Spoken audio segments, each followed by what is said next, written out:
The Norfolk School Board is holding its retreat this week to talk about pressing matters ahead of the upcoming school year. Various issues were on the table, including the search for a new superintendent. Shane Fordham joins us in the studio with more.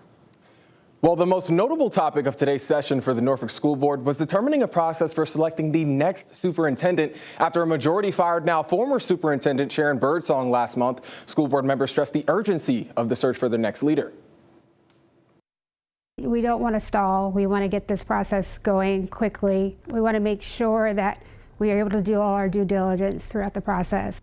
The Norfolk School Board says they plan to appoint a new superintendent by December 9th. Norfolk City School Board Chair Sarah DeCollegiero says this election process is one of the most important responsibilities of the board.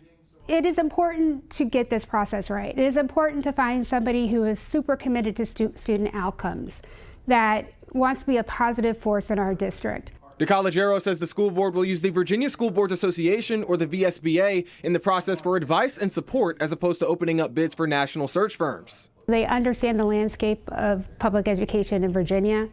They have worked with us on many training opportunities, so they understand the culture of our system and our board, and those all come into play. Monday's retreat comes nearly 1 month after the school board abruptly fired now former superintendent Sharon Birdsong in a 4-3 vote. Weeks prior to being fired, a school board member said Birdsong stated in a memo that the school board is a failing governance, lacks communication, and is a hostile workplace. DeCollegiero says she disagrees with the comments in that memo and outlined what the next superintendent should expect when appointed. With any group of 7 individuals coming from different backgrounds and different preconceived knowledge and notions, that you will have some disagreement, but that disagreement can be very professional in nature and not personal. I don't think a new superintendent has anything to worry about.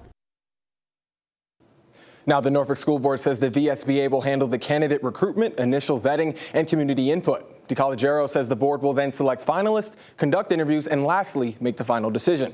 In the meantime, Dr. James Pohl is currently serving as interim superintendent. Shane Fordham, 13 News Now. All right, and again, the school board says their deadline for appointing a new superintendent is December 9th.